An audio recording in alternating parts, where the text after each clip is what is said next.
the first coaching begins with that individual reaching out and saying, I'm scared, I'm confused, I'm lost, I need help. And if we can get them help, even if it's not us, then we're super happy. Hi, I'm James Taylor, business creativity and innovation keynote speaker, and this is The Creative Life, a show dedicated to you, the creative. If you're looking for motivation, inspiration, and advice while at home, at work, or on your daily commute, then this show is for you. Each episode brings you a successful creative, whether that's an author, musician, entrepreneur, performer, designer, or thought leader. They'll share with you their journey, their successes, their failures, their creative process, and much, much more. You'll find show notes for this episode, as well as free training on creativity, over at jamestaylor.me. Enjoy this episode. Hey there, it's James Taylor, and I'm delighted today to be joined by Jerry Colonna. Jerry is CEO and co-founder of REBOOT.io, an executive coaching and leadership development firm, and he is also the author of REBOOT, Leadership and the Art of Growing Up. Prior to his career as a coach, he was a partner with JPMorgan Partners, the private equity arm of JPMorgan Chase. He joined them from Flatiron Partners, which he launched in 1996 with partner Fred Wilson. He has used the knowledge gained as an investor, executive, and board member with more than 100 organizations to help people lead with humanity, resilience, and equanimity. And it's my great pleasure to have Jerry join us today. So welcome, Jerry. Thank you, James. It's wonderful to be here with you. So share with our listeners what's going on in your world just now. Well, I've got a book coming out. I don't know if you've heard. And it's exhausting, but it's exciting. And in many ways, I literally just got the hardcover copies the other day. And in many ways, it's the fruition of not just 2 years of work, but really a lifetime of wishing to have my words move people. And so I'm in this gorgeous spot of terror and excitement all at the same time. So you'd be called the CEO whisperer, which there's a beautiful term. What are the essential components of a good coach-client relationship, do you think?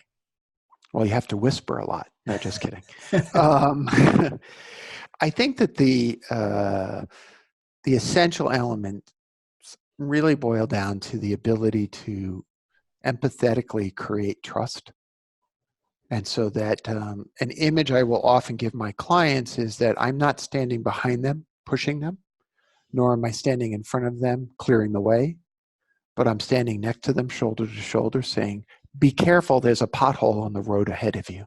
This is what I see. You can choose to continue going down that path, but you may, in fact, bust an axle. So it's a little bit like there's that phrase, moving from the sage on the stage to the guide on the side. You're the guide that's walking alongside them. I am going to steal that. That's not what you want in mind. I think it was from Great Education from the 1950s. So, you've worked with, I know you worked with some pretty incredible executives, founders of companies. It's one of those strange things, obviously, being a coach. You don't really say who your clients are, but your clients very kindly occasionally will come out of the woodwork and say, that's Jerry coaches me, and this is the power that he's helped with me as well. I'm often wondered, in someone like yourself that works with very senior people who are responsible for often thousands, tens of thousands of individuals at their company. How, when they first have that very first conversation, is there a common challenge or need that they come to you more often than not with, or does it take quite a series of calls and meetings to discover what the core need and the core issue is with them? It's both. And actually, I can name one client because I speak about his experience in the book. Chad Dickerson and I started working together, about 8 years ago now, when he was transitioning from being Chief Technology Officer at Etsy, the online marketplace, to being CEO. And as I tell in the book, I tell the story of the night before he is to announce that he has been fired as CEO. And we're on the rooftop at Etsy's headquarters in downtown Brooklyn. And as I tell that story, when he first reached out for coaching, um, there was a kind of confidence that he had, and terror, but confidence that transitioning from chief technology officer to the chief executive was going to be hard, but manageable. And at the time, I think the company had about 150 employees. When he left, they had over 1,000 employees. Anyway, shortly after starting to work together, he called me really, really upset because he was walking home from the office and he had to stop and vomit on the street because he was so terrified and so overwhelmed by what was going on. So that is often the case. But oftentimes what happens is when someone reaches out, it's partially because there's a sort of intellectualized request that they have, which is, how do I do this job? It's so hard. How do I do this job? And so there's this sort of combination of everybody is terrified and everybody's looking for answers at the same time. And yet there's also a very personalized experience where they're very, the emotional roller coaster ride of the job overwhelms them at times. Is it one of those, I mean, I'm thinking in terms of any coaches I worked with in the past or mentors even, often it's been through a personal introduction. It's not so much searching online and trying to find someone. In your firm, I know you have obviously the one-on-one coaching, but you also have boot camps, you have more like coaching circles, you have experiences as well. How do people find out about you? How do they get to know about you? Is it mostly word of mouth? It is mostly word of mouth. There are, at this point, the company REBOOT is well known enough that we get a lot of over the transom inquiries. The first coaching begins with that individual reaching out and saying, I'm scared, I'm confused, I'm lost, I need help. And if we can get them help, even if it's not us, then we're super happy. We've seen the rise recently in a lot of pretty high-profile CEOs, executives, people like Ray Dalio in his recent work, Principles, talking about the power of mindfulness and the benefits that mindfulness can have to a CEO or anyone that's involved in business, really. I know that you're on the board of Naropa University, the only accredited Buddhist-inspired university in North America. So when you work with clients, do you often introduce them to the world of mindfulness, or do many of the clients that you work with have they already done some kind of mindfulness practice, meditation or Vipassana style practice? Yeah. So the way I would answer that is that I try to smuggle in the Buddhist Dharma so that they don't even know they're getting it. Let me respond by sort of parsing out the word mindfulness, if you will. I think that I'm thrilled that the world is adopting a positive view of mindfulness. I think it's super helpful. I have been a Buddhist practitioner now for 17 years. It is a foundational component of who I am. And as I describe in the book, it was central to my recovery from depression and moving forward and finding the true sense of who I am. However, I think that there is a incomplete understanding of mindfulness, and it's still too often associated with relaxation and clearing the mind. And while those are positive attributes of it, I'm actually a much deeper fan of what I would call, and in the book I call it radical self-enquiry, which to me is a simple understanding of mindfulness, but very, very powerful. So I'll often joke with a team of individuals, or if I do a speaking engagement, one of the first questions I ask people is, how are you? And then they smile, and then just as you did. And then I said, no, don't bullshit me. Tell me how you really are. See, and it just happened to you. I'm just looking at your eyes. Because in that moment, what I'm asking you to do is to pay attention to yourself, to bring your mind to the attention, to bring your mindfulness to how are you feeling? How is the day going?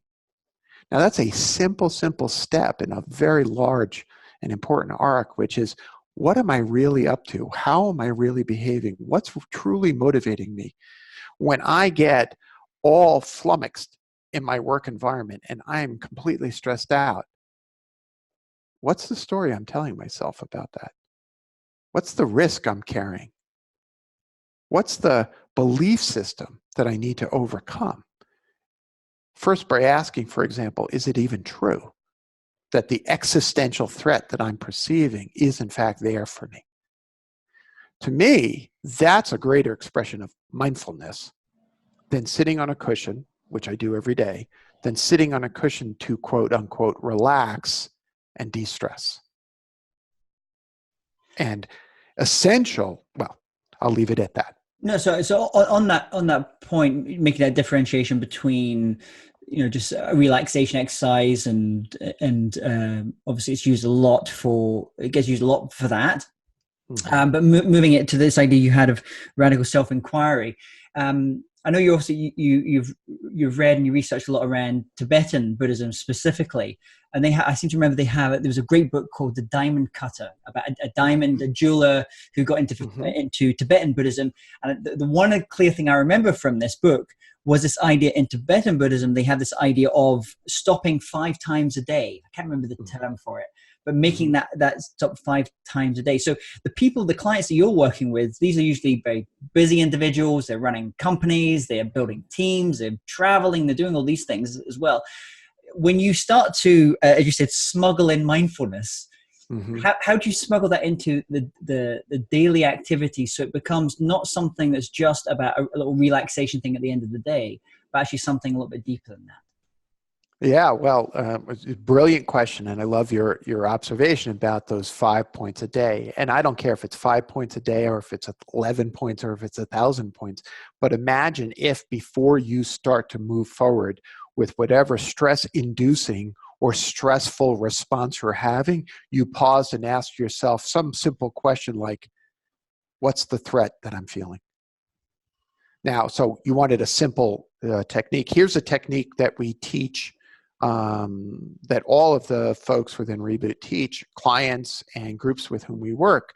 And it comes from some others' work known as the polyvagal theory.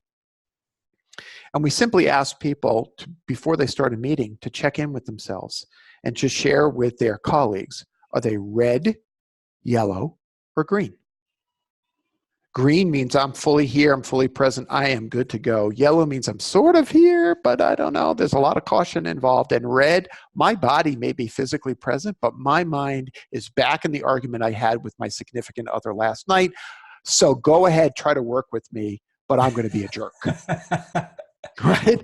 And I love that you're laughing because the point is, one of the things that we do to enhance stress and dehumanize the workplace is that we barrel through the way people are feeling for the sake of productivity.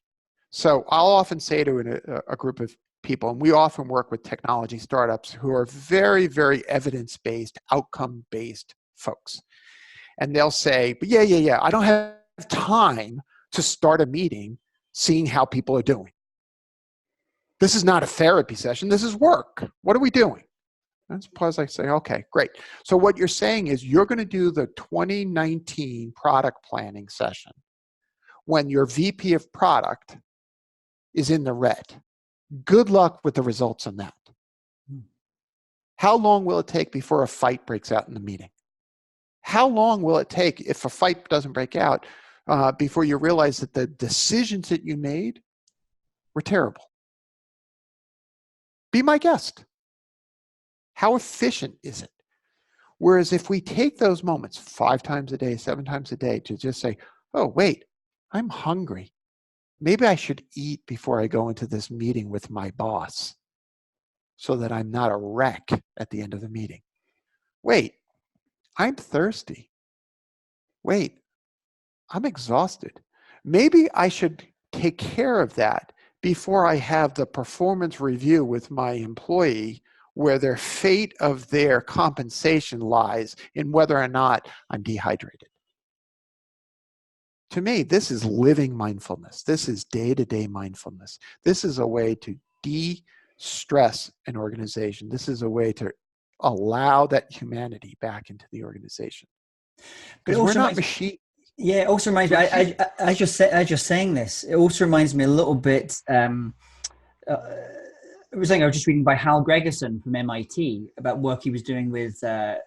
Actually, the book is co-authored by Ed Catmull from Pixar, It's a and they're great man. talking about asking better questions. Yes. And I think Ed in the book actually talked about in the opening. He said, so many companies, they have mission statements when they should have mission questions, which I thought was a beautiful way of putting it. And he said, the further you go up in an organization, the more senior you become, you're suddenly expected to have all the answers, and you're pushed into stopping and asking questions as much as when you're new and you have that sense of curiosity and there's that burning desire to learn and to know. As you get further up the organization, that's kind of knocked out of you a little bit as well. So when you're working with these clients that you're having to work, and you're having to have them pause in their day, whether it's 5 times a day or however many times a day they have to pause. You mentioned what color are you, which I think is a great way, that colored traffic light system. Are there any questions that you find that these kind of catalytic questions, they just allow you to take that breath and to assess, that you just find a very, very powerful questions to ask of yourself and others in that moment? Yeah, definitely. I'll respond to that question, but first I want to make a comment about Ed Catmull's observation. There is the perception that most leaders have, which is that they're supposed to have all the answers. That the higher up this sort of mythological pyramid that we reside, that the person at the top of the pyramid is supposed to have all the answers.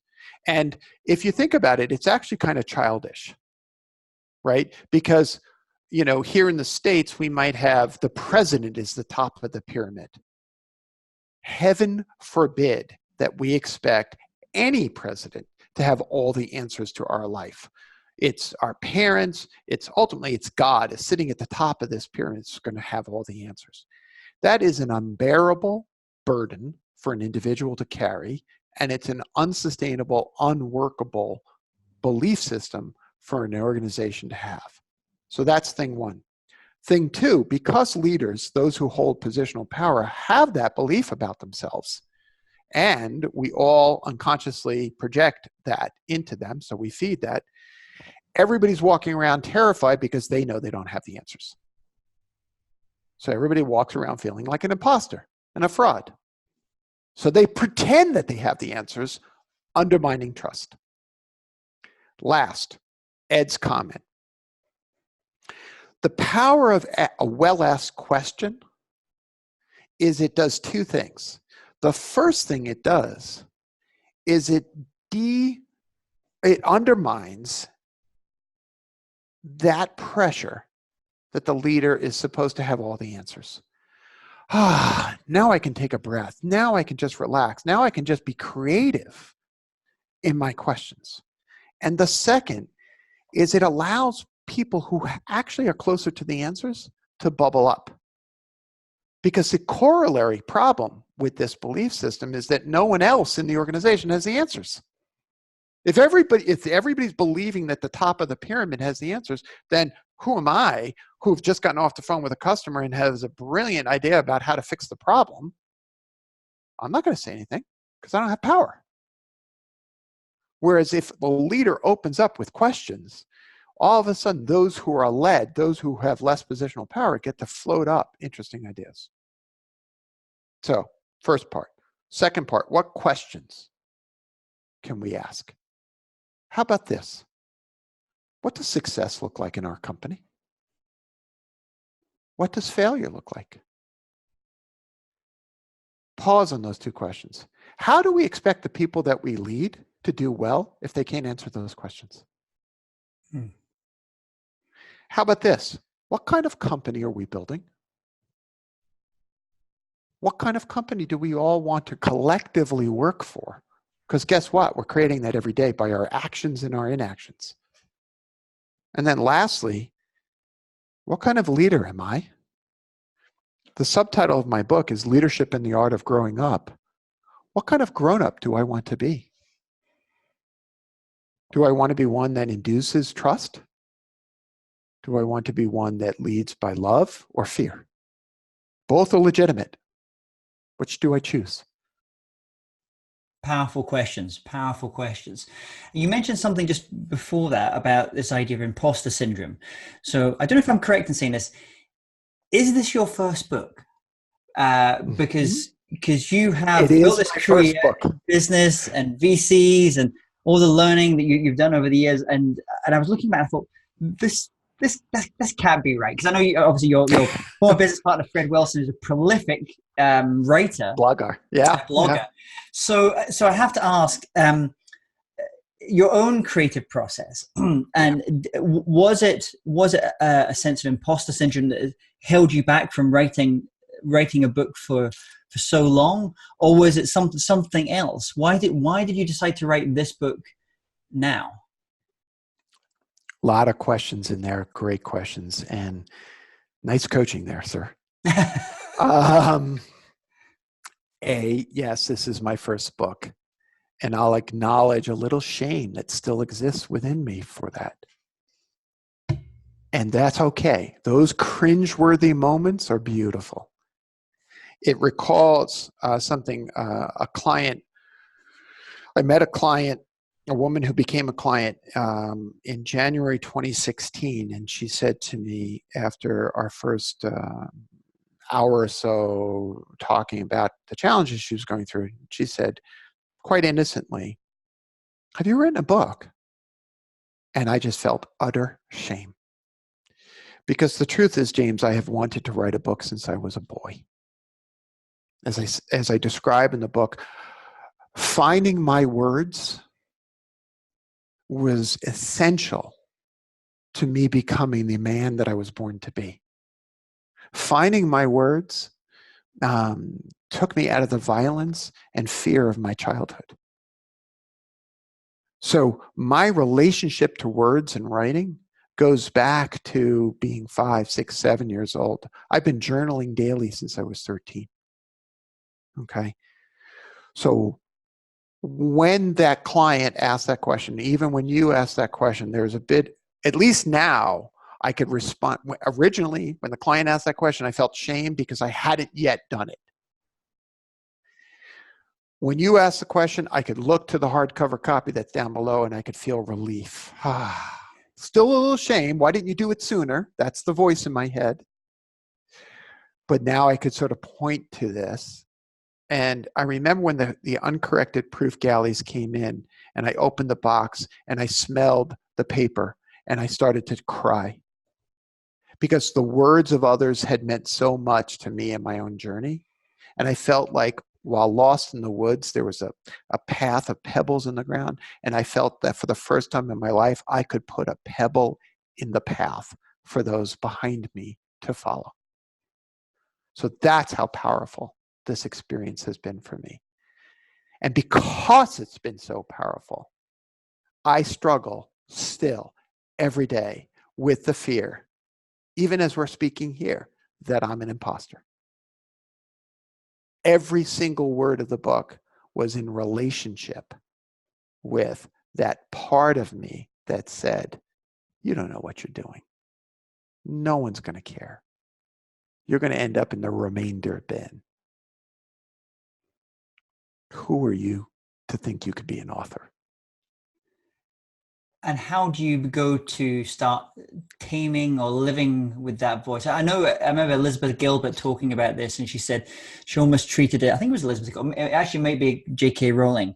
She said this thing sits on her shoulder saying, that's a terrible, are you really going to write that sentence?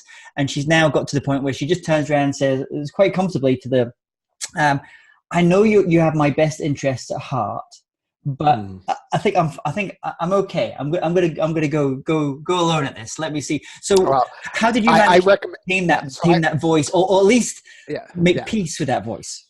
I tell a similar story, and I use the image that one of my college professors, the brilliant poet Marie Poncet, gave me when I was a young student. which was she named that voice as a crow who sits on your shoulder and whispers in your ear, "Ah, you don't know what you're doing." Ah, ah," right?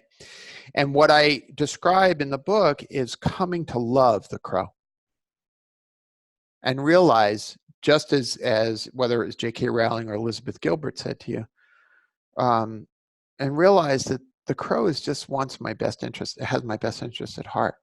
The crow just doesn't want me to be humiliated with shame.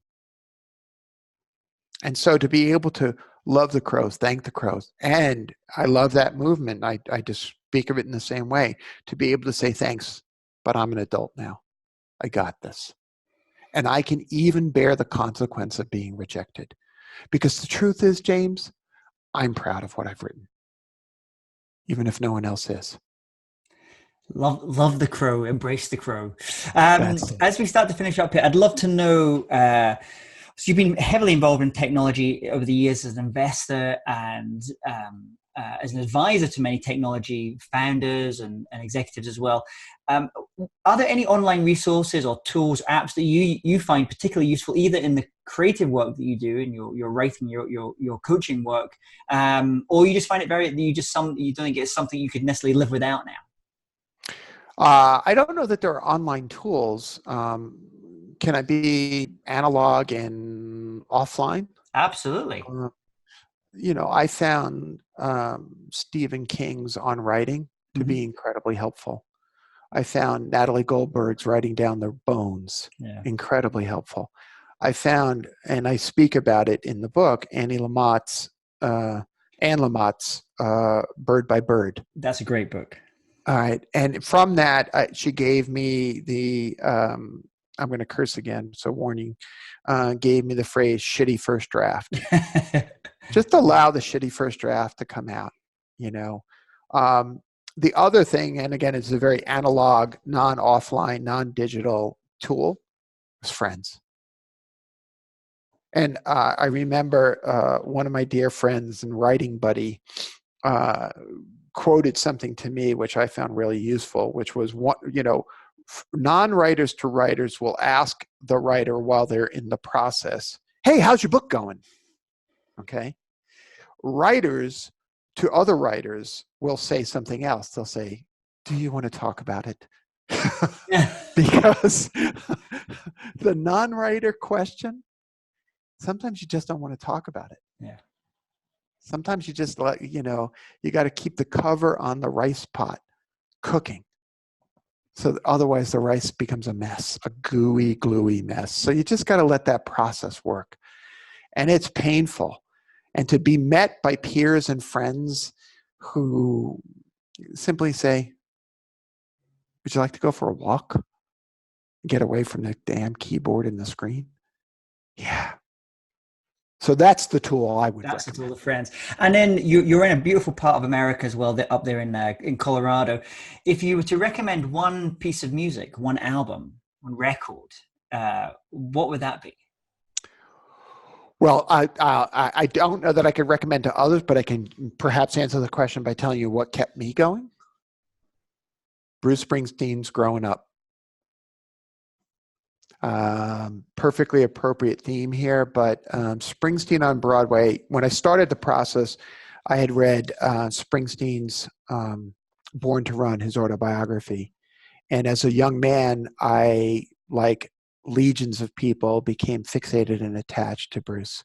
Bruce, if you're listening, I love you, man. Thank you. And when that book came out, it really helped me. And then later, I would just listen to that throughout the entire writing process. And when I was stuck, I would just listen to those lyrics. I would also more than once occasionally bring out a book of poetry. John O'Donoghue's To Bless This Space Between Us, which I found great solace in. And I'd like you to imagine for a second, Jerry, that you have to start from scratch. You're going to wake up tomorrow morning. You have all the skills, all the knowledge that you've acquired over the years, but no one knows you. You know no one. You have to restart. What would you do? How would you restart things? Well, I can tell you the first step I would do. I would allow the adult voice in me to speak to the childlike voice in me and say, it's going to be okay. You can pass through this period. You're going to have these roller coaster rides. You're going to go up and down and up and down, and you're going to be A-okay. And have fun. That's what I would do. And if people want to reach out to you to learn more about the work you do, the coaching work that you do, and also to learn about the book and getting their copy of the new book, where's the best place for them to go and do that? Probably hello@reboot.io is the best way to do that. And that will both get to me, but it'll also get to the book. And then reboot.io/book is the website. Wonderful. I'm going to put all these show notes here on the link. If people go to jamestaylor.me, just type in Jerry Colonna and you're going to find all of these links here. Jerry, thank you so much for coming on today, to taking time to sharing all about the stories of the crow and asking more powerful questions. It's been an absolute pleasure speaking with you today, and I wish you all the best with your debut book. Thank you, James. Thank you very much. And thank you for what you're doing. It's important to help others who are in the creative life. If you're interested in living a more creative life, then I'd love to invite you to join me as I share some of the most successful strategies and techniques that high-performing creatives use. I put them all together in a free downloadable ebook that you can get by going to jamestaylor.me. That's jamestaylor.me to get your free downloadable ebook on creativity.